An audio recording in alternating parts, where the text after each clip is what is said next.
Boa noite, pessoal. Boa noite, Gustavo, Jeff, Romano, Fábio.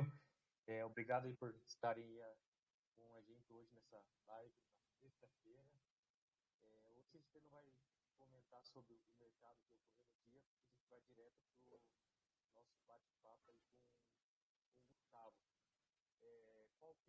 Qual que é a intenção, a ideia dessas aulas? Dentro do canal, uma ideia, um projeto que eu tenho, que comentei com vocês faz algum tempo, é ter grupos de estudos ali. Ter um grupo de quant, ter um grupo de opções, ter um grupo também relativo à análise técnica, para a gente discutir sistemas aí com todos aí, compartilhar conhecimento, compartilhar conteúdos e fazer algumas aulas eventualmente sobre diversos temas. Eu quero agradecer o Gustavo, ele vai lecionar esse curso da gente de operações estruturadas. Ele já fez, se não me engano, esse curso já em uma outra edição, uma edição paga, e aqui ele está fazendo aqui para o pessoal do grupo, colaborando mesmo com o pessoal, compartilhando conhecimento, para a gente montar aí seria o segundo grupo aí de estudos temáticos. A gente já tem um grupo de criptomoedas, esse seria o grupo de opções. E aí o Gustavo já tem esse conteúdo bacana, que alimenta essas 8 aulas que nós vamos ter nas sextas-feiras. E hoje seria, digamos, a aula zero, né? Seria uma introdução e uma revisão aí dos conteúdos. Eu vou fechar aqui minha câmera para melhorar a gravação e vou passar para o Gustavo. Pode ir lá. Boa noite, Gustavo. Boa noite, gente. Bom, valeu para quem está queimando a sexta-feira aí com a gente. É sempre gratificante ter a atenção de gente que está interessada em aprender.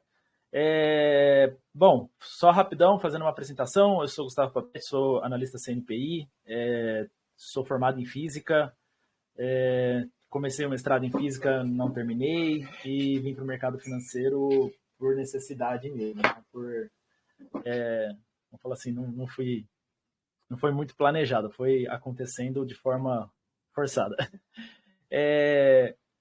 O curso de opções que eu montei, ele é um curso que eu uso o meu background, né, de licenciatura, de sala de aula, para tentar simplificar um derivativo que eu acredito ser muito penalizado por muita gente vender, que é difícil, e ao mesmo tempo há uma banalização de simplificação não cuidadosa também, né? Então, assim, ele tem um pouco de pecado de ambos os lados, né? Aparentemente, muita gente, opções é algo extremamente complexo, não vai por esse caminho. E, por outro lado, muita gente tenta simplificar demais e acaba fazendo simplificações que, em algum momento da atuação do trader, ele acaba se deparando com esses problemas e tendo que revisar conteúdos básicos no meio de um caminho onde ele já tem um nível mais avançado. Isso pode ser desmotivante, né? Então, bom, começando, só primeiramente, assim, se alguém, obviamente que muita gente aqui do grupo deve ter já operado opções, opera opções, lança call, coberta, ou lança put com intenção de comprar papel. Tem alguns jargões que eu tento não usar quando eu estou falando inicialmente, né? Mas, enfim, eu vou tentar deixar fluir. Se alguém tiver alguma dúvida, eu acho que o Alex também pode ajudar a gente a fazer essa intermediação. E a ideia é fazer mesmo um nivelamento. Então, assim, se a gente for realmente entender o que são os contratos de opções, eu gosto de passar a seguinte ideia. Se a gente não tivesse a regra definida, se eu não tivesse, por exemplo, até deixei ele aqui hoje, se a gente não tivesse essa belezinha do livro do John Hu aqui, para contar para a gente, para explicar bonitinho como que funciona, como é que a gente usa, a forma como eu enxergaria as calls e as puts, ou seja, esses contratos que dão direitos e deveres para quem tem direitos, para quem vende os deveres, não são muito distantes da economia real. Então, por exemplo, se a gente imaginar a rotina de quem está interessado em trocar de carro, a pessoa sai no mercado, vai olhar no Web Motors, vai olhar no Car Sale, vai olhar em N sites para fazer uma pesquisa de mercado, ver quanto é que está valendo o carro que ela tem interesse. Ela encontra uma pechincha, ela encontra o carro que ela quer a um preço 20% abaixo do preço de mercado. Então, essa pessoa ela vai lá para o vendedor e fala assim, pô, seu carro está muito barato. Ele avalia o carro, ele olha, não tem nenhum problema, nenhuma irregularidade, só que ele percebe que nas pesquisas deles, os outros carros que ele também estava olhando, que são iguais àquele modelo, estão baixando de preço. Então, na dúvida, ele define um prazo com o vendedor do carro e fala assim, olha, eu vou te dar aqui, vamos supor que o carro custe 50 mil. Ele falou, eu te dou aqui R$1.000, você segura esse preço para mim até o mês que vem? E se o vendedor concordar, então você tem um contrato firmado, né? Você tem um direito de compra de quem pagou esses R$1.000 e um comprometimento de venda de quem recebeu esses R$1.000. E aí vamos supor que o carro vai sair por 50 mil. Então, para o comprador final, para o cara que vai comprar, perdão, o preço final dele vai ser 51 mil, certo? E para o vendedor, se ele for vender o carro, ele também vai receber, no total, 51 mil, né? Porque ele vai ter um direito de... eu comprei o direito de comprar a 50 mil e paguei R$1.000 por isso. Então, significa que 50 mil já é abaixo do preço de mercado, vamos pensar assim, né? Ou seja, eu já teria uma vantagem financeira em pagar 50 mil. Essas são as calls. As calls são os contratos que dão direito de compra, para quem paga pela call, para quem assume, o que a gente chama de ou portador, ou o tomador. E quem vende, o lançador, né, da call, ele acaba se comprometendo em entregar o ativo, né? As puts não são muito diferentes, né? As puts, elas também são um contrato celebrado entre duas partes. Então, se eu não tivesse a regra já definida, como é que eu explicaria a put para alguém que nunca viu uma put? A put é o seguro do carro. Depois que eu comprei meu carro, eu vou lá e vou fazer um seguro dele. Ou seja, eu quero protegê-lo. Protegê-lo do quê? De perda, roubo, incêndio, um acidente, enfim. E para isso eu pago um prêmio, que é interessante falar aqui que é o mesmo nome que a gente dá para o preço das opções, né? O prêmio. E quando a gente paga esse preço pelo nosso seguro, o prêmio, a gente está assumindo, nós, portadores do carro e compradores do seguro, a gente está assumindo que a gente pode perder esse valor se eu não utilizar o seguro, se eu não assumir, aliás, se eu não precisar acionar o seguro, se meu carro não acontecer nada com ele. Enquanto que a seguradora, que é quem garante para você que vai comprar o seu carro ou que vai te ressarcir do prejuízo se caso acontecer alguma coisa, ou seja, ela assume um prejuízo, né? Ela assume um passivo de ressarcir, ela recebeu o prêmio. Então, obviamente que você tem de novo um contrato entre duas partes, sendo que um tem direito, quem comprou a opção de vender, que é a put, e um lançador, alguém que tem a obrigação de honrar esse contrato. E é sempre muito conflituoso para quem está começando, principalmente, que a call e a put, elas são direitos, respectivamente, né, de compra e venda. E para quem está vendido em call e put, para quem está do outro lado, você é um cara que está garantindo que você vai fazer a operação oposta. Então, se a call é um direito de compra, para quem comprou ela, para quem é portador dela, ela é uma obrigação. Falar melhor, não é uma obrigação, ela é um comprometimento de venda. Eu sou a contraparte do comprador. Se eu vendi a call, se eu dei o direito, né, se eu vendi o direito de compra, alguém está tendo esse direito de comprar de mim. Então, eu sou o cara que garante a venda. Então, para as calls, o vendido é o cara que garante a venda. E o cara vendido em put, ele é a contraparte, né, de uma venda. Então, se eu estou dando a opção de alguém vender para mim, obviamente que eu assumo o compromisso de compra.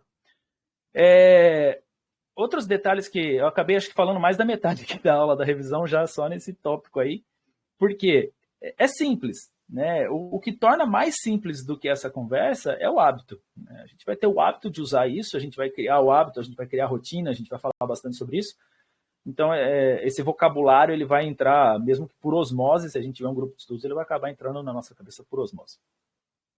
É sempre bom lembrar que é o óbvio do óbvio para quem opera, o derivativo não existe sozinho, você sempre vai ter um objeto, né, o ativo objeto.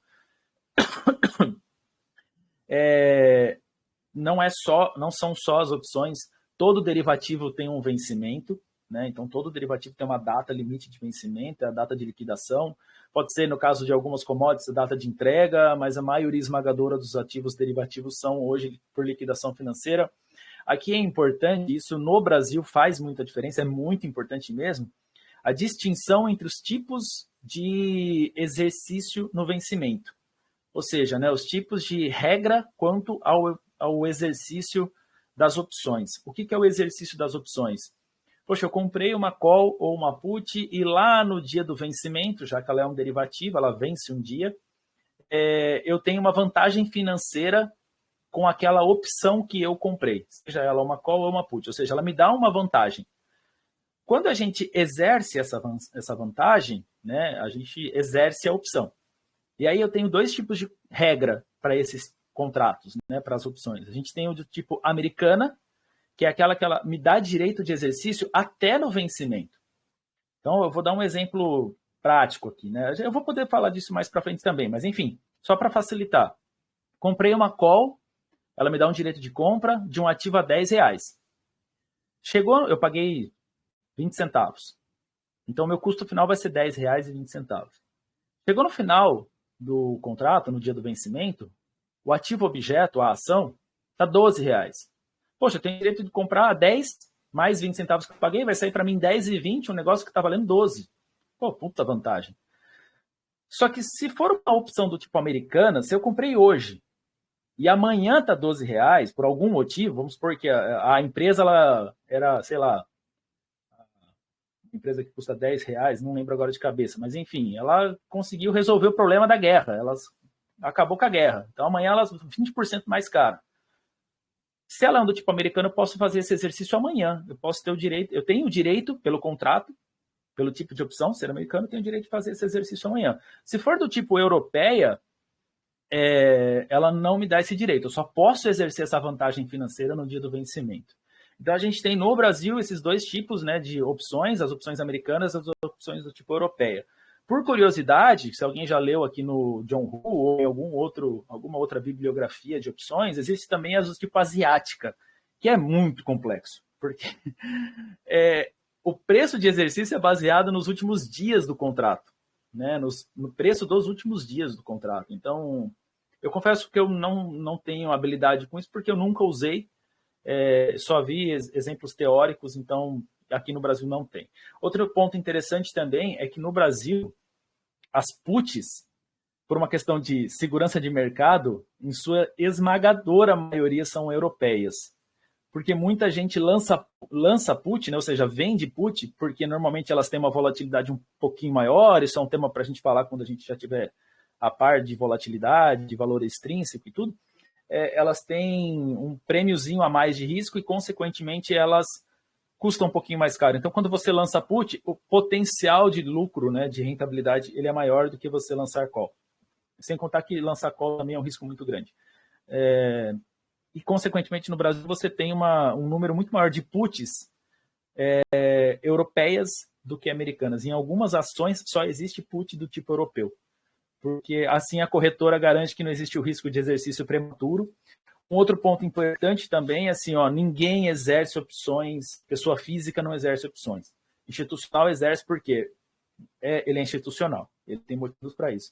Nós, quando a gente pensa nas taxas de exercício, a gente não exerce, assim, a não ser que seja realmente muito vantajoso. Aqui é um ponto talvez polêmico para alguns. Eu basicamente assim, eu exerço se for muito vantajoso, muito mesmo. Por exemplo, recente, a última vez que a Vale caiu, eu tinha lançado put de Vale nos 68 e ela voltou nos R$80. Não era muito vantajoso, eu não exerci, né? Já tinha ficado fora do dinheiro, não tinha sentido. Mas às vezes você lança, você recebe um bom prêmio, né, por isso, e você tem uma perspectiva positiva para aquele papel, eventualmente vale a pena exercer. Então, enfim, particularmente a minha opinião é da seguinte, que não se exerce opção no Brasil quem é pessoa física, porque o custo é muito elevado. Tá? Mas isso não é uma regra, isso é uma estratégia minha, tá? Isso não preciso compactuar. Vocês, né, não precisam compactuar. Agora a gente vai um pouquinho para a microestrutura, né? Os códigos das opções, eles são um pouquinho diferentes dos códigos dos ativos objeto, obviamente, né? Aqui tem que caber informação para caramba, então aqui cabem 3 informações no código das opções, né? Ele carrega 3 informações. O código do ativo objeto, que aí vem o mesmo ticker do papel, então Petro vai ser PETR, Vale vai ser Vale, enfim, acho que isso aí todo mundo está acostumado, quem já operou, né? Quem não operou também, assim, não vai ter muita diferença, não tem muita novidade. O vencimento, aí é um ponto em particular, vai ter uma tabelinha, não precisa decorar, porque todas as plataformas elas vão ter, né, o calendário de vencimentos. E o mais importante é que, assim, são 12 vencimentos, é um por mês, né, é igual ao contrato futuro de dólar, e também igual ao contrato futuro de ações. Então, da primeira até a 12ª letra do alfabeto, você tem os vencimentos das calls. E da 13ª até a 24ª letra do alfabeto, você tem o vencimento das puts. Então, eu coloquei aqui do lado, né? O vencimento da call janeiro A, put janeiro M. Tá certo? E o preço de exercício, aqui eu vou só fazer um parênteses, tá? Por exemplo, o preço de exercício, ele não é o strike, né? Ele não é necessariamente igual ao número que vem aqui. O que eu quis dizer agora? Vamos supor aqui, ó, PETRA 350, melhor, PETRA 350. Então, PETR Petro, A é uma call com vencimento em janeiro. 350 poderia ser 35, sim, poderia. Só que quando as ações pagam dividendos, quando as empresas, pagam dividendos, a própria B3, né, a bolsa, ela corrige o preço de exercício porque ela subtrai o preço de dividendo. Pô, isso é até uma conversa que um dia a gente pode ter depois no grupo, porque daria uma arbitragem perfeita, né? Você sabe que a empresa vai pagar dividendo, era só você vender call, né? Porque você já sabe que vai cair o preço da ação. Então, mas enfim, como corrige, né? Cai o preço da ação, fica aí esse dividendo, cai também o preço dos strikes. O código não pode mudar, então há uma diferença entre o código que está aqui e o preço do strike que você está vendo lá. Eu vou pegar o exemplo da Vale W do 900. Então eu tenho uma put de Vale. Por que eu sei que é uma put? Pela letra W. A W não está entre as 12 primeiras letras do alfabeto. 900 é o preço de exercício. Ali eu coloquei o asterisco, né, do 90, para justamente falar dessa questão que não há uma regra, não é uma regra o preço de exercício, ou seja, os últimos 3 números das opções coincidir com o preço de strike. Isso não é uma regra. A propósito, em ações que pagam dividendo, isso normalmente não casa, né, não bate. Já na Petrobras, esse Petra 300, é o exemplo quase igual ao que eu citei. Acho que todo professor, todo cara que vai falar de opções, ele usa Petra 300, né? É o sonho, acho que a Petra vale R$30. É uma call de Petra, vencimento em janeiro e exercício de R$30. Talvez alguns estejam com dúvida. E se eu quiser uma opção com vencimento para daqui 2 anos? Não muda. Se o vencimento dela for em janeiro, continua sendo A. Se o vencimento dela for em fevereiro, continua sendo B, no caso de call. A mesma coisa para as puts. O que vai mudar é o strike. Aí eu aprendi isso dentro da corretora. Eles calculam o strike baseado no preço de hoje, né? Então, input-se os juros, joga o strike lá para frente. E aí é um strike diferente dos strikes que estão nessa série do mês corrente e das séries consecutivas. Então, se eu quero daqui 2 anos, eu vou ter, teoricamente, 2 meses de janeiro para frente, né? Então, consequentemente, eu vou ter strikes já definidos, séries já lançadas, né? Se eu quisesse, por exemplo, para janeiro de 2025, então a B3 ela vai lá e vê todas as séries que estão lançadas para janeiro 23, janeiro 24, e aí ela lança um strike com um número diferente, né? Ou seja, o strike, esses 3 códigos com um número diferente para série 2025. E aí, quando chegar lá em 2025, esse strike já vai estar lançado, e aí é só ela lançar outros strikes, né? Quando estiver chegando em janeiro, não, né? 6 meses, 7 meses antes, que é onde começa a aumentar a liquidez, ela vai lançando séries que são diferentes daquela que já está. Então, o fato de ter 2, 3, 4 anos para frente não muda muita coisa. Isso é um outro detalhe. No Brasil, as opções elas têm liquidez para valer mesmo, assim, só no mês corrente. Vai chegando a última semana, vai minguando, né? Vai acabando a liquidez. Vai passando para o mês seguinte. Não é igual ao contrato futuro que vai até o vencimento, né? A liquidez vai minguando uma semana antes e a gente vai conversar do porquê disso. Mas quando a gente opera opções aqui no Brasil, a gente tem uma restrição muito forte de liquidez. Não são todos os ativos que têm a mesma liquidez. Acredito que a maioria de vocês já deve ter mais ou menos conhecimento disso. há uma concentração muito grande nas 15 primeiras do Ibov, e aí um ou outro papel, Via Varejo, Magalu, Cogna, um ou outro papel que também pertence ao Ibov, vai ter uma boa liquidez em opções pelo preço e pelo grau de especulação, ou pela taxa de aluguel, enfim. Tem bastante coisa para ver. Pode ser também até um medidor para a gente de liquidez nos contratos futuros de ações, que a gente vai utilizar aí, que eu vou mostrar como é que eu trabalho, né? Porque meu trabalho é justamente operar junto com o contrato futuro de ações. E basicamente o mercado, assim, quem aprende opções aprende a operar Petro ou Vale, dependendo da estratégia, usa Vale porque ela é mais cara e vale mais a pena, né? Não tem como não fazer esse trocadilho, vale mais a pena, perdão. E, enfim, mas em geral a Petro é a campeã disparada de liquidez, ela já foi inclusive o ativo mais líquido em opções do planeta, né? Bom, no passado. Como eu já tinha comentado no início, as calls elas dão um direito para quem comprou e elas são um comprometimento para quem vendeu. Como é uma call, é um direito de compra, o cara que comprou, ele tem o direito de comprar, e o cara que vendeu essa call, ou seja, quem lançou ela para o mercado, porque esse é o lance, né? O comprador, ele comprou de alguém que tinha. Então, o primeiro cara que põe no mercado, é por isso que a gente chama de lançador, é o vendedor, né? Então, o cara que está vendido em call, ele é o responsável por alimentar o mercado com esse ativo. E ele se compromete com o negócio. Perdão, peraí. Eu cliquei no lugar errado. Então, a gente sempre vai reforçar bastante que quem tem direito não tem dever. Comprei a call. Paguei 20 centavos, ela tem um strike R$10, o ativo estava R$9 quando eu comprei a call. Chegou na data de vencimento, o ativo está 12. Eu tenho direito de comprar 10 com custo final de 10,20. Posso exercer o meu direito. Não é obrigatório. Tá? Não é obrigatório.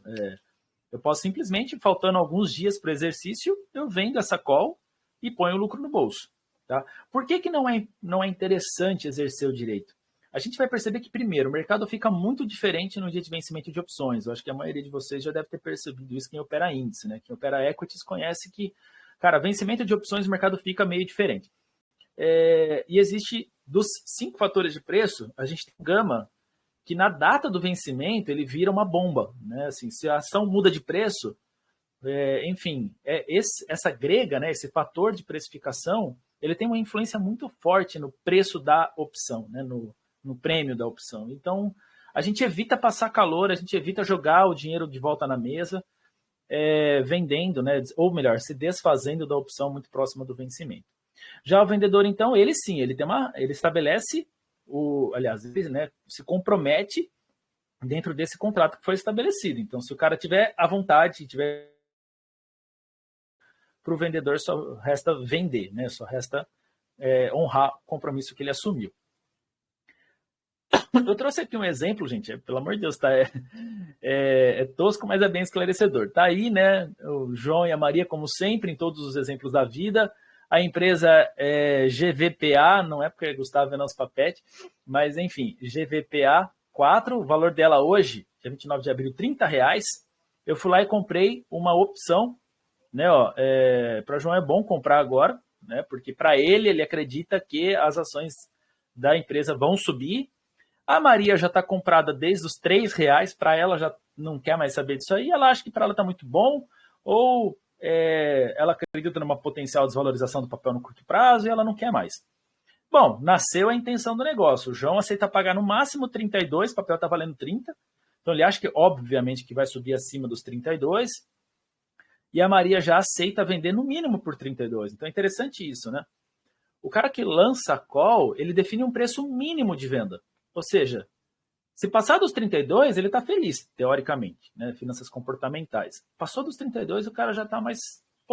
eu queria vender por 32, vendi por 32. Está 39, está 64. Tudo bem, eu queria vender por 32, estava bom. É meio estranho, mas assim, quem lança a call, né? Quem é o vendedor de call, ele define um preço mínimo para receber. Isso é bem esclarecedor também. Então, vamos supor que o João compra a call dessa opção. Desculpa, falei errado. O João compra a opção dessa empresa, né, a call dessa empresa, com strike no 30, vai pagar R$2. e a Maria foi a vendedora, então ela que assume o compromisso. Quando a gente vai ver o resultado lá no vencimento, para qualquer preço menor que 30, aí eu faço até um exercício com vocês aí, quem quiser. A gente está num tempo legal aqui, estamos dentro do tempo. O que acontece se o preço estiver abaixo de 30? Né? O cara pagou R$2 para ter o direito de comprar 30. Se a ação estiver abaixo de 30, lembra do exemplo do carro. Né? Se o cara tivesse encontrado um carro abaixo de R$50 mil, por exemplo, ele tinha direito de comprar 50 mil, no primeiro exemplo que eu dei, talvez tenha gente ainda que não estava aqui na live, mas eu dei o exemplo do cara que pagou R$1.000 para ter o direito de comprar o carro a 50 mil. O custo final para ele seria 51. Esse é o preço máximo que ele aceita pagar, 51 mil. Se o cara achasse alguém vendendo abaixo de 50, ele teria perdido 1.000. Mas vamos supor que tivesse abaixo de 50, 48 mil. O custo final para ele seria 49. Os 1.000 que ele pagou para o cara como um sinal, né, o direito dele ter compra. Mas ele pagou 48 do carro, saiu 49 mil, saiu abaixo do preço máximo que ele queria pagar, 51 mil, ou seja, para ele foi uma vantagem financeira. Aqui é a mesma coisa, né? O João, se ele tiver abaixo de R$30, ele queria pagar no máximo 32. Então, esses R$2 que ele perdeu, ele vai lá no mercado e compra a ação. Está mais barato, né? Pensa comigo, vamos pensar só em valores exatos, não vamos pensar em números decimais, porque senão fica meio besta a conversa, mas pensa que está 29, o cara definiu que ele queria pagar 32. Está 29 a ação no dia do vencimento. Para ele, o custo final vai ser 31. Então, se ele estabeleceu que ele quer aquela ação no portfólio no máximo a R$32 e ainda ela saiu a 31, é uma vantagem. Né? Para ele, é uma vantagem. Então, João ele não possui vantagem financeira. Ele não, desculpa, né? É uma vantagem ele comprar o papel, perdão. Não. Quando a gente pensa no exercício da opção, de fato, não é uma vantagem. Ele não tem vantagem financeira. A opção não dá essa vantagem financeira. Vocês vão entender daqui a pouquinho o que seria essa vantagem financeira. Tá? E a Maria ficou com R$2. Como o cara não vai exercer, porque para ele é justamente mais barato comprar a ação, porque ela sairia abaixo do preço máximo que ele tem interesse em comprar, do que a opção dá para ele direito. Então, como ele não exerce, para a Maria, né, o contrato não precisa ser honrado. Por quê? Para o comprador não tem vantagem. Mas vamos ver esse exemplo. Se o preço tiver maior que 30 e menor que 32. Está maior que R$30, por exemplo, 31. Qual que vai ser o preço final se o cara exercesse o direito? Né? Seria R$33. Então, não faz sentido aqui. O João, apesar da ação estar cotada acima dos R$30, ou seja, acima do strike que ele escolheu, para ele, se ele exercesse o direito, como ele pagou 2 e a ação está 31, nesse meu exemplo, o custo final para ele sairia 33. Né? Aliás, perdão, falei besteira. O custo final para ele sairia 32, mas a ação estaria valendo 31. Entendem? Perdão, vou até recapitular, porque eu falei besteira aqui. Se a ação estivesse R$31, como ele teve um custo de R$2 pela opção, para ele o custo final seria 33. Né? Não faz sentido se a ação está 31.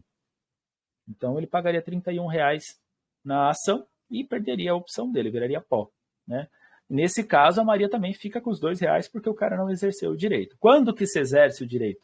Preço maior que 32, ou seja, eu tenho uma vantagem financeira. Se o preço tiver 33, eu posso pagar 32, que é os 30 do strike, que eu sou obrigado a honrar, né, porque é o preço que eu defini, eu escolhi o strike. R$2 que eu paguei pela opção. Meu custo final vai ser 32, sem contabilizar aqui, óbvio, né, os custos de emolumento e corretagem. E a ação está 33.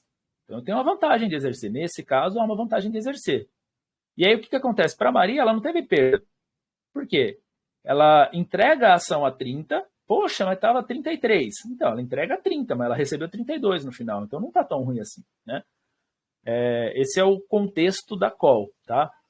Se alguém ficou com alguma dúvida depois, é só mandar lá no grupo. Eu vou também compartilhar com vocês um questionáriozinho, que eu comentei, acho que tinha pouca gente na live ainda. Hábito de professor, eu sempre faço um questionário, né, para que todo mundo tenha mais ou menos ali o entendimento do que é necessário para a rotina, o que você tem que saber para a rotina de trabalho, né, para a nossa rotina de negociação. O comportamento aqui é o payoff, né? Quando a gente for falar do payoff, eu vou olhar então agora como que o preço da minha call ele se comporta conforme o preço do ativo vai variando, tá certo? A gente vai entender aqui certinho. Então, esse print screen que eu tirei aqui, ele é de uma plataforma chamada opções.net. Eu gosto bastante para começar a estudar, assim, para quem está começando eu indico bastante. Tem também o OpLab, que é bem legal, que também é bem interessante, eu acho que é muito mais robusto até do que o opções.net atualmente. Depois a gente vai até comentar um pouco sobre plataformas, né? Tem o FlexScan, o próprio ProfChart também está bem legal agora. Qual é o problema? Todas essas plataformas, elas consideram o preço das opções pós-fechamento. E pós-fechamento, como a gente está falando de um ativo que não tem tanta liquidez, todas as opções elas ficam com um preço muito ruim, muito diferente do normal. Como a maioria da liquidez é dada por HFT, né, por market makers, vai chegando perto do horário de encerramento, ou o cara ele já zerou a posição, ele já zerou o gama da posição dele, ele já diminuiu o risco dele no mercado à vista, enfim. Ou ele simplesmente desliga o robô, e aí para ele não faz mais sentido deixar ordem na tela, então a liquidez fica bastante reduzida e, consequentemente, os preços ficam meio bobos, assim, né? Eles balançam bastante. Então, enfim, é legal, eu prefiro o opções.net para estudar, porque justamente você define o preço manualmente, você coloca o preço. E aí existe a calculadorinha Black & Scholes para você, pelo menos, ter uma estimativa próxima de qual que seria esse preço teórico, justo, da opção, tá? Aqui o comportamento da call, então assim, ó, conforme aqui embaixo a gente tem strike, tá? Então assim, ó, R$18, R$20, R$22, aqui é o preço, perdão, falei strike não, aqui é o preço da ação, então na horizontal aqui na abscissa eu tenho o preço da ação, quais as cotações que ela pode estar, né? E aqui eu tenho strike, R$30. Então, aqui, infelizmente foi um errinho meu, aqui a gente tem a rentabilidade da operação, né, o retorno da operação. Eu deveria ter colocado aqui o valor, né, do resultado final. Mas enfim, vamos supor que eu paguei R$2 pela opção de strike no 30, que é o exemplo que a gente estava usando agora há pouco. Né? Se a ação tiver R$28, vai chegando perto do vencimento, essa linha azul, ela é a linha do dia a dia. Essa linha verde, ela é do preço teórico. Qual é a diferença dos dois? Perdão. A linha verde, ela é aquela calculada pela calculadora Black & Scholes. Tá? Ela é teórica. A linha azul é o mercado, porque o mercado adiciona prêmio de risco. Então, assim, essa diferença entre as duas linhas é justamente a probabilidade que é inserida dentro da fórmula de Black & Scholes. Né? É o valor extrínseco, é o tanto que eu estou pagando a mais do que teria valor hoje e do que o valor real. Então, o que eu preciso que vocês entendam? Se eu comprei uma ação, né, com strike no 30, quando ela estava R$30, eu só vou ter lucro para valer mesmo a partir dos 32. Por isso que o eixo verde do gráfico em verde aqui, por isso que o eixo corta no 32. Tá? Então, antes do 32, ele não me dá vantagem financeira. Ok? Pô, mas você está vendo que com strike no 30, para qualquer valorzinho para cima do 30, o payoff já começa a ficar positivo. Sim. Por quê? Porque eu consigo especular. Hoje eu comprei um strike no 30, a ação estava 30. Amanhã a ação está 31, a minha opção ela também se valoriza. Ixi, está cortando aí. É o Bruno? Tem alguém falou alguma coisa? Dúvida?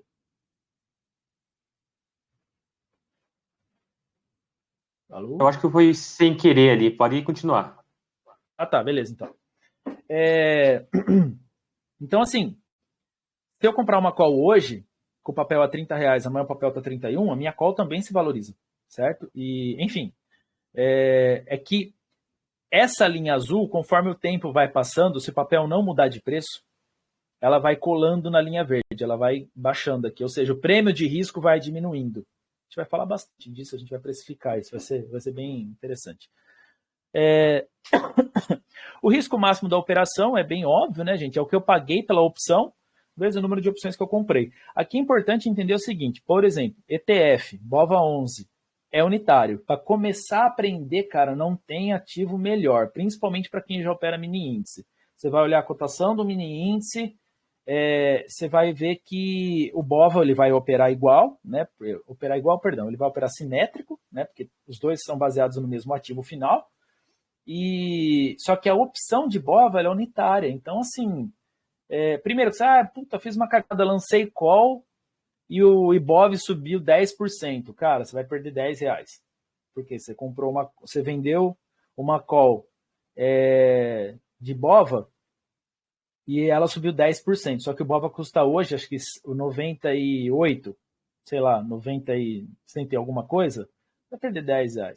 Só que se já for pro lote padrão, fica maior a pancada. E assim, para começar a aprender, sempre com a menor alavancagem possível, de preferência sem nenhuma alavancagem, né? Não é só o BOVA que é unitário, tem outros papéis, se eu não me engano, o Bradesco, eu acho que é de 10 em 10, aí eu vou ficar devendo, eu não lembro de cabeça agora. Mas enfim, eu sei que o BOVA é o que eu mais recomendo. Outros papéis também que tem a opção mais barata, como os papéis de varejo, que está muito descontado atualmente, com o mercado mais restritivo aí. A própria Petro, porque tem muita liquidez e, enfim, né, é um papel interessante, a volatilidade da Petro não é tão gigante assim.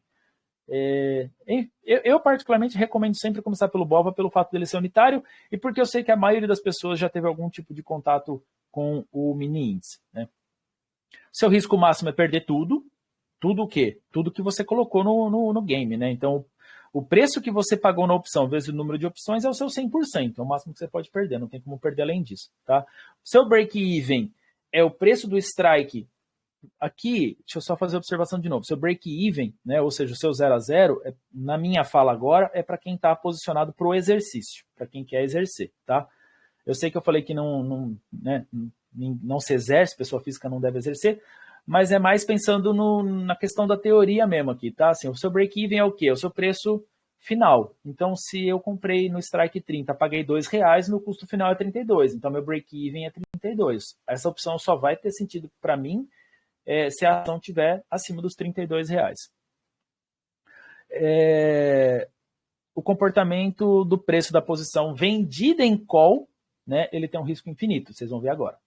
Por que ele tem um risco infinito? Porque assim, se a call é uma estratégia que segue, ou seja, ela tem a mesma orientação de valorização que o preço da ação, então se a ação sobe, a call sobe, se a ação cai, a call cai. Então, se eu quero comprar uma call, é porque eu estou interessado em comprar o papel, né? Aí o sentido lógico é o mesmo. Então, quando eu vendo uma call, significa que eu, por algum motivo, estou acreditando em queda do papel. Não faz sentido eu vender uma call se eu acho que o papel vai subir, né? Algumas estratégias a gente até usa venda de call com o papel em alta, mas eu uso a venda para comprar call, para comprar mais call mais barata, com strike mais para cima. Enfim, seria um tópico mais avançado. Mas quando a gente vende uma call, porque a gente está com um cenário mais pessimista. Vendi a call, papel rasgou, cara, estopa. Por que estopa? Que é uma opinião, né? É uma opinião assim, um aprendizado que eu tive no mercado que custou caro. Foi uma aula particular bem cara que o mercado me deu. Eu vendi uma vez call de Vale e eu tinha Vale no papel e eu não queria me desfazer. Eu estava fazendo dividendo sintético, né? Quando você vende call coberto, você não está nesse... Assim, existe uma diferença muito grande entre vender call coberto e o dividendo sintético. Se eu vendo call e eu não quero... Eu tenho papel, eu vendo call e eu não quero ser exercido, isso não é venda coberta. Isso é dividendo sintético. Por quê? Eu estou usando o meu papel para capitalizar minha carteira. Isso não é venda coberta, perdão. Isso é dividendo sintético. Venda coberta é quando você quer ser exercido. Por quê? Porque existe a taxa de risco, existe o prêmio de risco do papel. Ainda mais agora com o Selic a 11,75 vai subir. Então, assim, você tem no fator de 5 preços, você tem o RO, que é juros. Então, existe o prêmio de risco e o prêmio de juros no preço das opções. Então, quando eu compro o papel, eu lanço uma call, para ser exercido, é porque eu quero receber esse prêmio de risco. Tá? Eu faço lançamento coberto, mas eu não quero ser exercido. Não fala mais isso, cara. Tá errado. Se eu estiver um dia numa mesa, conversando com alguém, com uma possibilidade de trabalhar numa mesa proprietária ou dentro de uma instituição maior, eu aprendi isso de maneira bem ruim também, aprendi passando vergonha. Então, a venda de call é a operação mais arriscada. Para quem é investidor comum, tem menos de 1 milhão em conta, ou não tem nenhuma certificação profissional, enfim. A corretora dificilmente vai permitir que você venda descoberto, né, com menos de 50% de garantia. E aí, se subir 10%, ela vai começar a exigir cada vez mais garantia de você. Não importa que você tenha 50% lá. Subiu, ela vai pedir mais. Por quê? Principalmente papéis especulativos. RB, Cogna, Via Varejo, própria Magalu agora. Porque, cara, pode ter um short squeeze aí, o mercado despiroca de uma vez, e é isso. Como é que você cobre essa venda descoberta que você fez, né? A corretora não... Uma vez eu vi isso dentro da XP também, né? Quando eu estava lá aprendendo. Quem lançou foi você, não é a corretora. A corretora não tem que assumir um risco que você correu, né? Então, ela vai exigir cada vez mais prêmio de você. É uma estratégia para se fazer quando o mercado está estável ou em baixa. Lançamento de opções, de call, você faz ou quando o mercado está estável ou quando o mercado está em baixa. Pessoal, vocês querem fazer uma pausa para tirar dúvida rapidão? Porque uma vez que vocês entenderam essa lógica para as calls, para as puts é um fluxo mais rápido até. Fazer algum comentário, a velocidade está boa. Eu deixei aberto o microfone, quem quiser falar ali é só apertar o microfone e começar a falar. Ou, se quiser, pode mandar a mensagem e eu leio aqui, né? Manda mensagem no grupo e eu leio aqui pro Gustavo.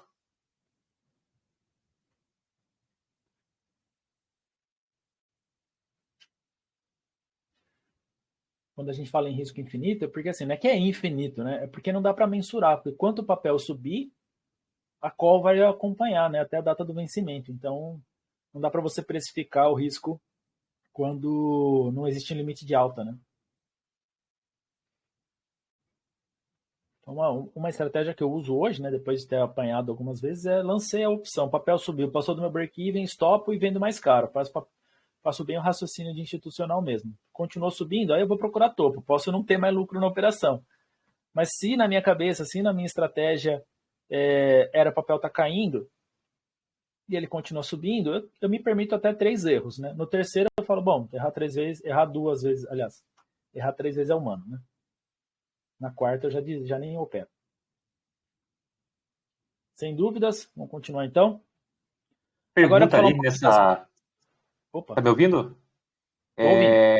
Essa estratégia... Tá me ouvindo agora? Essa estratégia ali, do slide anterior, você falou que ele lança call. Caso você esteja no prejuízo, você encerra ela, vende num strike maior e faz isso 3 vezes no máximo. Da sua estratégia. Assim, eu vou falar, eu fiz isso, por exemplo, quando a Embraer começou a subir, passou dos R$22 por causa do eVTOL, eu comecei a fazer. Eu fui dos 22 aos 26. E depois eu sabia que não tinha sentido, né? É um projeto longo, um projeto demorado, tem um monte de coisa para desenvolver que ainda não está certo. Por exemplo, o voo autônomo, ela só tem taxiamento autônomo, enfim. A minha estratégia, na minha cabeça, era a operação que eu tinha. Lancei 3 vezes, tomei o prejuízo, assumi o prejuízo, sem problema. Fora do contexto Petro-Vale, que tem mais liquidez, em algumas ações, você vai lançar uma call, papel subiu 15%, não foi o caso, mas assim, papel subiu 15%. Você vai olhar no book, você não tem liquidez para sair daquela opção, você não consegue comprar ela. Você olha, não tem oferta. Por quê? Porque normalmente os HFTs, eles operam o spread ou eles operam o prêmio de risco, né, o valor extrínseco. E aí, subiu 10, 15%, a opção ficou fora do dinheiro, ou muito dentro do dinheiro, eles vão operar outro strike.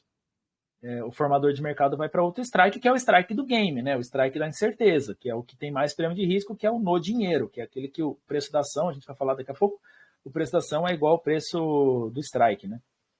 E então aí você tem que comprar uma opção mais cara, e aí você já assumiu esse spread, né? Então assim, vendi no 23, vendi no 20, foi para o 23, 15% no caso. Vendi no 20, foi para o 23. A hora que eu olho aquele strike que eu estou vendido, não tem mais oferta. Você fala, pô, como é que eu estopo isso aqui? Não tem como estopar naquele strike, você tem que comprar o mais caro. Aí você vai olhar, 21, 20,50, 21, 21,50, aí vai depender, né, da distância entre as calls em strikes. Mas você vai montar como se fosse uma trava de baixa errada, aonde a ponta comprada é mais cara do que a ponta vendida, né, para quem já conhece a estratégia. ela é torta, né, que a gente fala. Então, mas pelo menos você trava o seu prejuízo. O que subir, você não perde mais. Por quê? Porque você comprou uma call. Então, apesar de não ter sido a mesma call que você vendeu, você comprou uma call. Então, agora se o papel continuar subindo, você está protegido. Pelo menos assim, né? Você não perde mais. Mas essa é a minha estratégia. Errei 3 vezes, estou fora. Cara, isso vale para opção, isso vale para posição, isso vale para day trade. Errei 3 vezes, chega. Vou tomar um suco, sei lá, vou pra praia aqui do lado. Para de perder dinheiro. Chega. Não, lógico, não, acaba, o dinheiro acaba, velho, para. Sim. Não, e assim, já tive alguns. Já entrei em parafuso algumas vezes no mercado, tentando acertar, corrigir, reaver o dinheiro. Não vale a pena, cara. Você se estraga, dá azia, dá dor de cabeça. Ah, não. Tem uma nenê pequena, tem uma cachorra, tem 2 gatas. Serviço em casa não falta. É legal. Dúvida esclarecida. Sim. O Fábio tá com o microfone aberto, tá com dúvida?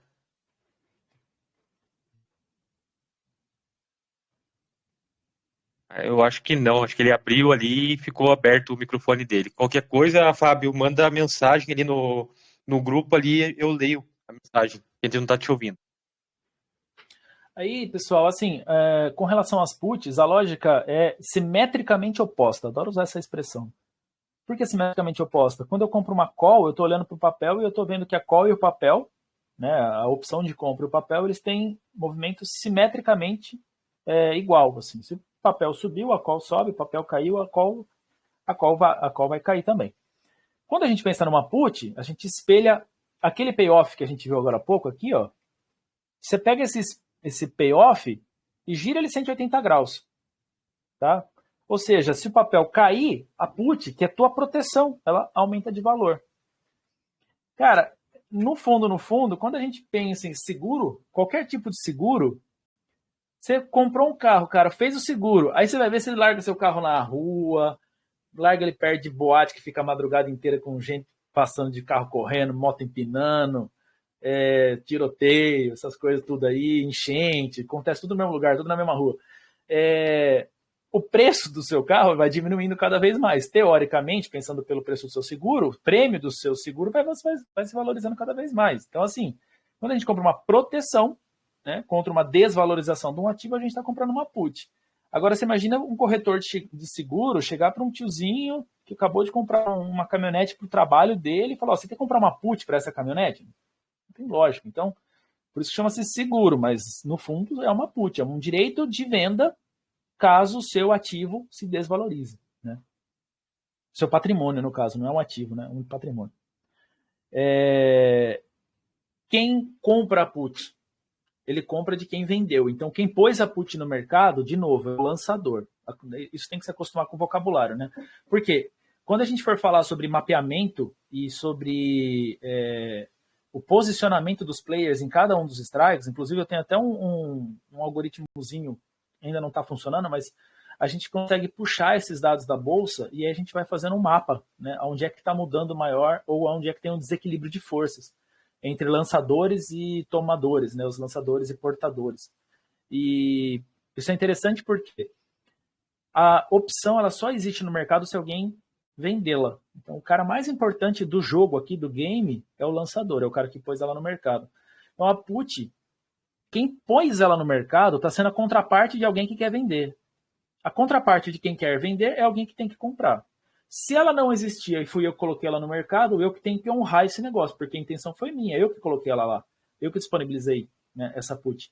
Então, se eu estou dando direito, por exemplo, para o Alex vender para mim, eu sou o cara que vai ter que honrar com uma compra do ativo que está se desvalorizando. Então, o comprador de put ele não tem obrigação nenhuma, ele tem só direito do quê? De vender a um preço que ele definiu, né, que é o strike.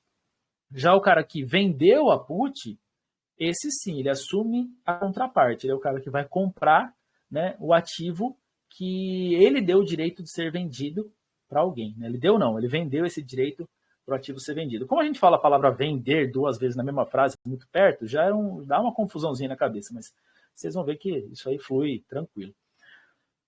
De novo, exemplo do João e da Maria, a mesma empresa, só que agora invertem-se os papéis. O João é trader de hedge fund, né? Ele acha que isso aí tá com nada, isso aí vai desabar.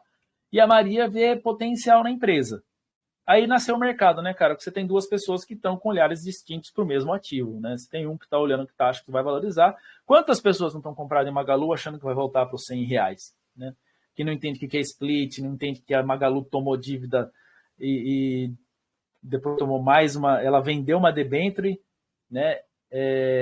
Selic, aliás, CDI mais um em alguma coisa, e quando o juros estava 4, ela vendeu no pós, e aí quando chegou no final do ano que o juros já estava 9 alguma coisa, ela não tinha feito hedge, eles precificaram a curva para 2026, ela ia ter que pagar 1,8 bi de dívida, de juros. Então ela vendeu, ela, né, tomou emprestado 2 bilhões e teve que lançar de novo outra debênture em dezembro de mais 2 bilhões, porque ela vai queimar uma debênture só para pagar juros. Então, assim, tem muita gente que acredita que um papel vai se valorizar, porque talvez não tenha informação suficiente. Cara, o mercado depende disso, né? De conflito de interesse, conflito de ideias. De ideias. E já a Maria, ela é que enxerga o potencial de valorização. Talvez ela ache que a Magalu vai comprar os Correios, vai comprar o Mercado Livre, vai comprar a Amazon, vai comprar a Via Varejo, vai ser monopólio mundial de varejo e e-commerce.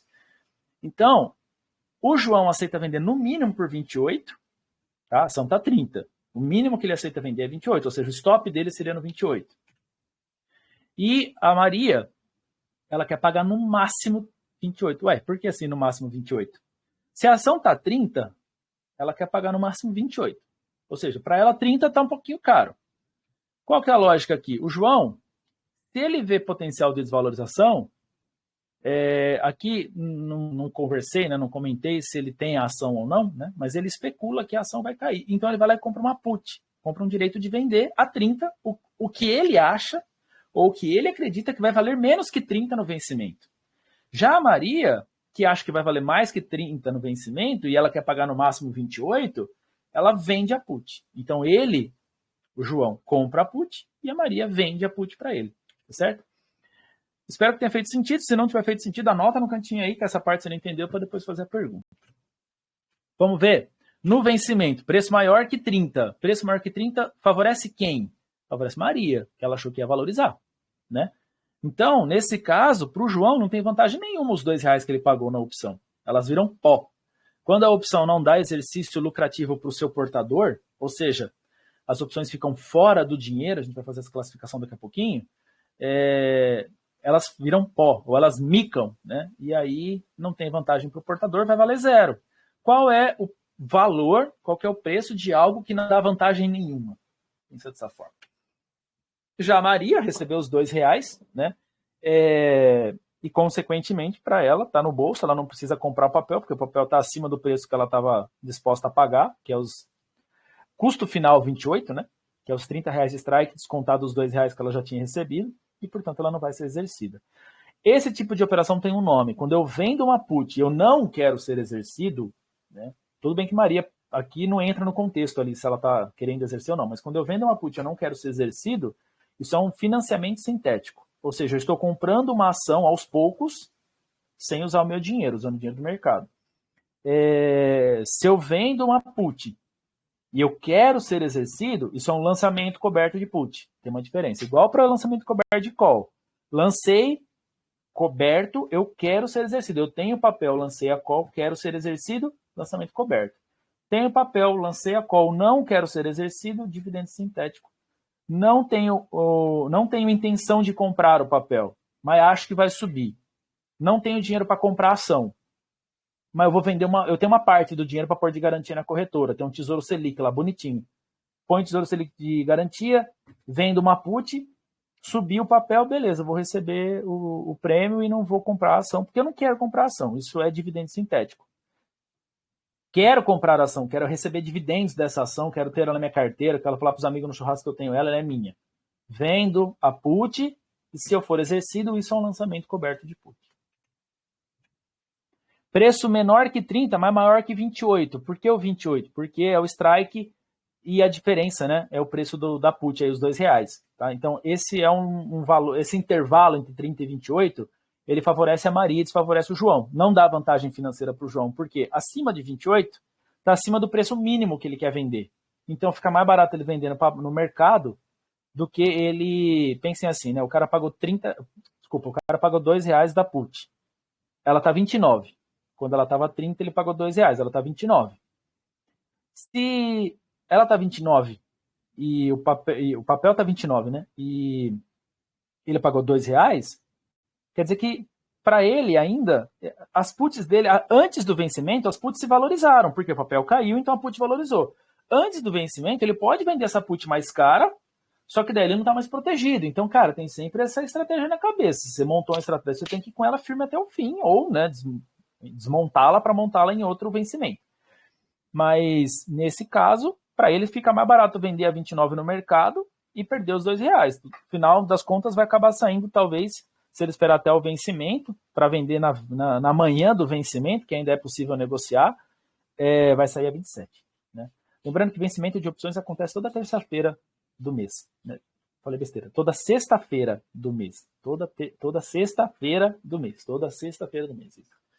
E no dia, agora, tem o vencimento automático. Depois a gente vai conversar sobre isso. Começa com os vencimentos que estão mais dando mais exercício lucrativo e vai deixando para o final do dia aquelas que estão mais no game ainda, que o preço da ação está muito perto do preço strike, e aí tem a HFT que fica fazendo spread, fazendo giro louco, e aí tem trader também que fica no dedo fazendo giro louco, o cara pode ter alguma vantagem em exercer, mesmo estando no dinheiro. Tá? Então aqui eu já comentei, né, não tem vantagem para o João, fica mais barato ele vender no mercado, e a Maria fica com os R$2 lá que ela recebeu. Agora, abaixo dos R$28, aí a vantagem é só do João. Tá? Ele tem o direito de vender a R$30 um ativo que está valendo menos de 28. Então, apesar do financeiro final dele ser 28, né? Perdão, falei errado. Apesar da ação estar abaixo dos 28, ele vai vender a 30 algo que está, né, a 27, 26, 25, por exemplo. Ele pagou R$2 para isso. Então, nesses casos aí, a gente teria que fazer essa conta financeira. Mas, enfim, abaixo de R$28 ele tem vantagem de exercer a opção. Já a Maria vai ter que assumir e ela vai ficar comprada no 30, olha só agora, hein? Ela vai ficar comprada no 30 a um custo de 28, tá certo? Aí é interessante vocês saberem, a primeira call que eu dei na research que eu trabalho, que eu sou sócio também, eu dei uma call de, cara, nunca teve volatilidade no papel, é uma call na Natura. Eu mandei comprar a Natura.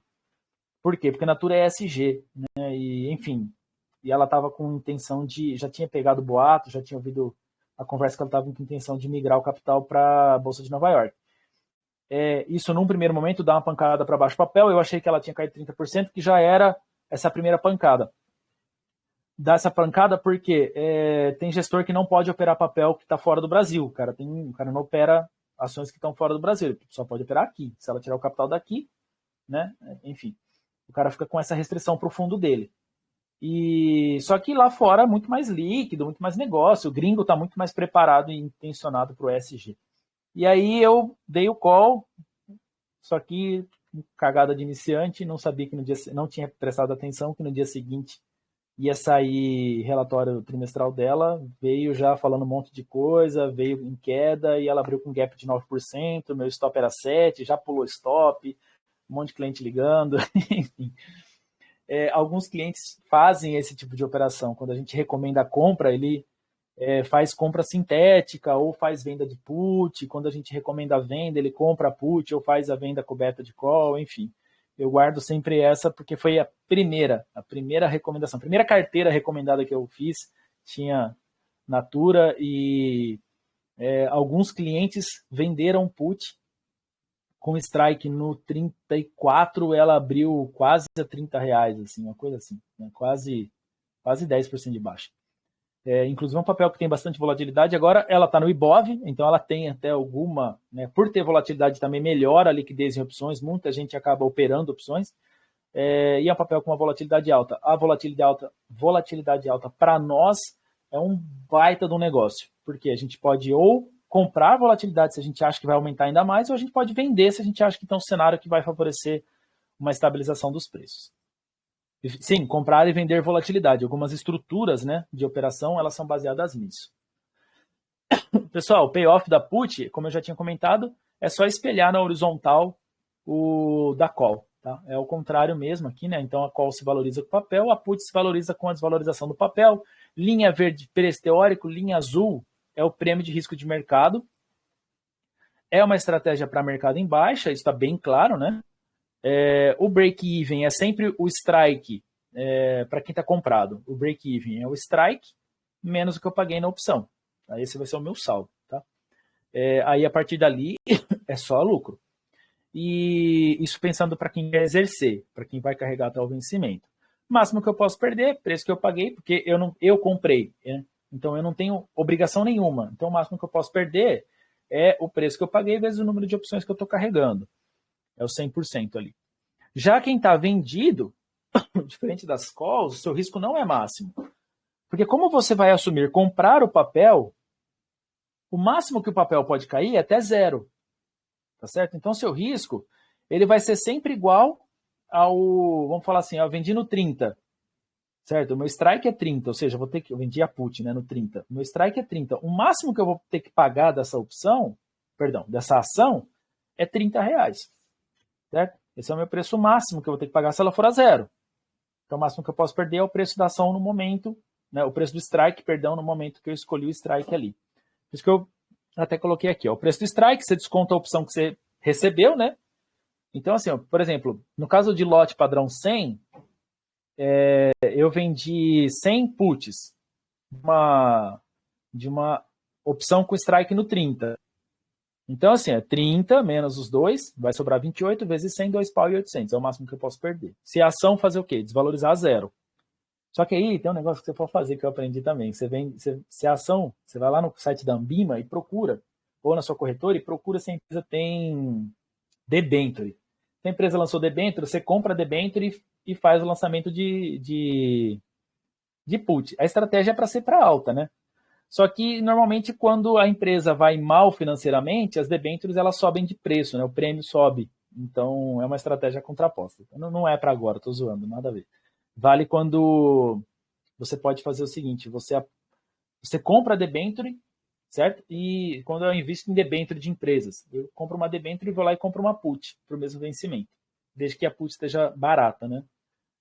Pega uma época que o papel está subindo, você compra uma put. Por quê? Se a empresa começar a não conseguir honrar ou começar a ter dificuldade financeira, você olha isso no DRE, no fluxo de caixa, começou a ter dificuldade financeira para pagar as dívidas, a sua put vai te proteger. Né? E você tem uma debênture, você tem prioridade de recebimento. Estratégia de gestor. Break-even para quem está vendido, aí é o strike menos o preço que você recebeu. Então, a partir dali é prejuízo. Isso é o risco máximo, como eu já tinha comentado. Qual é a vantagem? Quais são, né, as vantagens das opções? Cara, a vantagem é o gerenciamento de risco, ou seja, diferente do papel, você pode se alavancar mais. Só que se você pensar em valor nocional como sendo a sua exposição, você tem uma vantagem de gerenciamento de risco bem maior.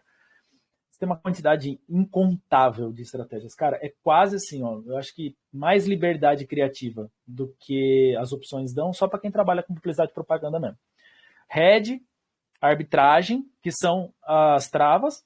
Faço trava de alta, faço trava de baixo, faço borboleta, faço fence, faço box 4 pontas, faço, enfim, todas as travas nada mais são do que arbitragem. Né? E você tem a vantagem para quem quer aprender, que são os lotes fracionados, os lotes unitários, no caso os ETFs, né, do BOVA. E aqui no Brasil está melhorando um pouco a liquidez em opções. Tá? Isso é muito favorável para a gente. As desvantagens, eu coloco o gerenciamento de risco porque o cara começa a fazer grana, aprendeu, começa a entender sobre hedge, sobre arbitragem, começa a entender que a arbitragem é um negócio que é de profissional, que a sacada de profissionais é nunca ficar 100% exposto ou nunca ficar muito exposto, tentar sempre travar para ganhar com frequência, pouco, mas ganhar muito frequentemente. E aí o cara começa a alavancar, e ele olha só o valor da posição, não olha o valor nocional. Aí você vai ver se está operando 100 mil reais.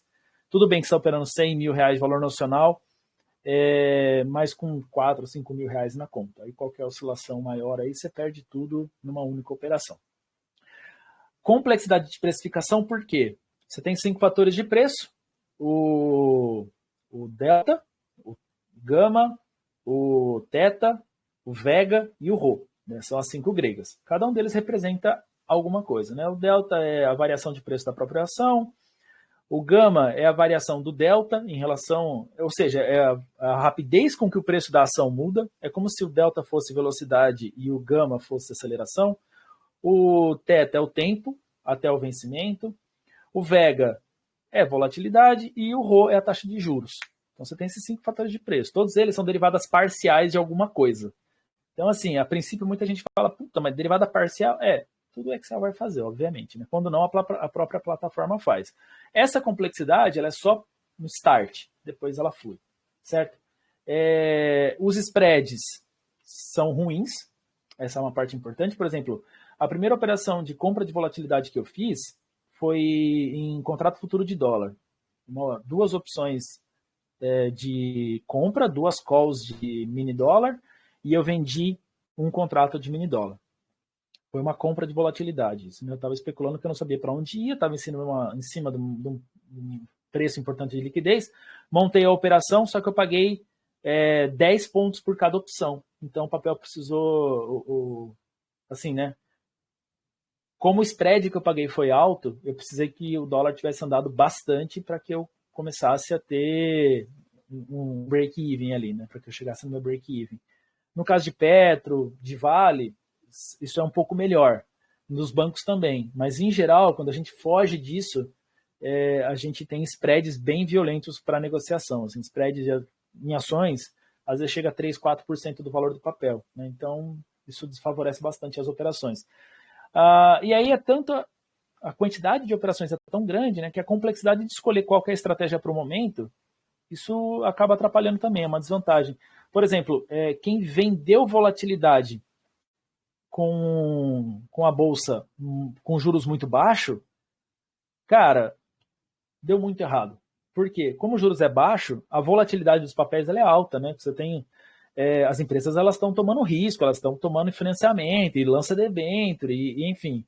Então você tem a empresa se endividando, isso aumenta a dificuldade de precificação do papel, aumenta o risco no caixa e tal. E, por outro lado, você tem uma atividade econômica estimulada. Então, isso é positivo para as empresas. Isso gera uma incerteza também. Então, com juros baixos, a volatilidade é grande. O inverso é agora, né? A gente tem um momento onde a gente tem simultâneo guerra, um novo lockdown na China, só que a gente tem um juros muito alto. E o juros muito alto, teoricamente, ele diminui a volatilidade dos papéis, né? Por quê? Primeiro porque fica menos difícil precificar tudo, já que as empresas também vão ter um provisionamento melhor de caixa para passar pelo momento e tal. Então você tem assim, às vezes a estratégia que está funcionando agora, quando muda esse contexto econômico, ela não vai funcionar daqui a pouco. Então é uma besteira. Vou me especializar nessa operação. Cara, não faz isso, se especializem em opções. Não se especialize na operação. Por quê? Mudou o contexto econômico, mudou o contexto de mercado, essa operação ela pode não funcionar mais. E aí, você estudou e, né, aquilo que estava antes te dando uma renda, agora não está te dando mais renda. E existe sempre a possibilidade de perda total. Sempre, sempre. Cara, você pode estar ganhando, eu comprei uma call, papel rasgou para cima, eu queria vender, não tem book. E aí, você tem que ligar na corretora e pedir para sair. Aí a corretora vai ser sua contraparte. Para ela assumir o teu risco, é lógico que ela vai cobrar spread. Né? A vida da corretora é essa. Quase que eu falo a vida da XP. Cobra sempre spreads caros. Pessoal, é isso. Eu acho que é um derivativo fantástico. Se você aprender a operar no Brasil, você vai poder operar nos Estados Unidos, vai poder operar nos Estados Unidos só, porque o mercado europeu é meio ruim, que é descentralizado, né? Cada bolsa tem uma cadeia diferente. Mas, enfim, você pode começar a operar isso aqui, pode começar a operar isso lá na gringa. Não aconselho a operar na Ásia, porque lá existe também o contrato asiático, que é bem mais complexo. Resumindo tudo que a gente viu, eu espero que tenha ficado claro que a opção ela tem sempre parte e contraparte. Quem compra tem direito, quem vende é o cara que pôs no mercado, é ele que assume a bronca. É ele que assume os riscos de exercer, né, de honrar o negócio. O preço conhecido, o preço que a gente define como sendo o preço que o negócio vai sair, tem esse vocabulário próprio, os strikes, né, ou preço de exercício. Mesmo sendo call, mesmo sendo americana ou europeia, Porque a americana, lembra? É até o vencimento. A europeia só dá direito a exercer no vencimento. Não importa qual das duas. Comprei hoje, posso vender hoje. Tem uns malucão que fazem trade de opções. Tem gente que compra hoje, vende amanhã. Tem gente que monta estratégia para semana. Tem gente que vende volatilidade para quando sai balanço fora do esperado, né? Quando sai um balanço muito bom ou muito ruim. O papel estoura para um lado, o cara vai lá e vende de volta. Por quê? Normalmente o mercado depois entende melhor o que aconteceu naquele balanço. Enfim, e sempre vai existir risco de liquidez. Sempre. Né? Tipo, estou trabalhando uma opção aqui, o mercado rasgou para cima, rasgou para baixo, eu não consigo mais book, não tem mais a saída para mim naquela operação, aí eu ligo na corretora, eu vou trabalhar com outro strike. Né? Ou enfim, ou eu torço também, sempre é possível rezar. O preço das opções considera a volatilidade do ativo, isso aqui é a parte mais difícil de todas. Por quê? Porque não existe uma regra para cálculo de volatilidade. Existe uma regra para juros, existe uma regra para o tempo, existe uma regra para a mudança de preço da ação, que é de 1 em 1 centavo no Brasil. Dos 5 fatores, né? Preço, variação, velocidade de variação do preço, tempo, volatilidade e juros. O único que a gente não tem regra é a volatilidade. Por quê? Existem vários modelos de cálculo de volatilidade. Até banda de Bollinger calcula a volatilidade, de alguma forma. Né? É um medidor de volatilidade. Então, é o mais difícil. É aqui que os profissionais brigam. É aqui que os institucionais, os quants, eles brigam com volatilidade. Cada um tem seu modelo, cada um tem sua projeção, sua estimativa. É aí que o agente grande mexe. Né? Pessoal, é isso. Ficou faltando aqui falar o que é no dinheiro, dentro do dinheiro e fora do dinheiro. Estava nessa outra apresentação. Mas isso eu já vou colocar dentro das aulas, né? A nossa próxima aula já começa daí, e aí a gente já começa a falar um pouco mais sobre a microestrutura e sobre as montagens. Beleza? Tá mudo, Alex. Beleza? Eu estava aguardando você terminar de falar.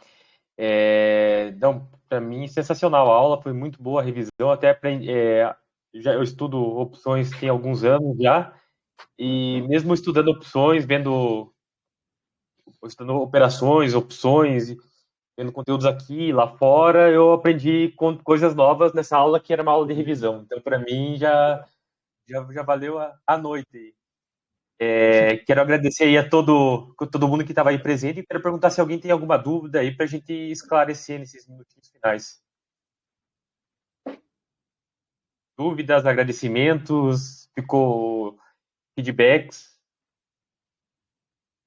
Tá aberto o microfone de vocês.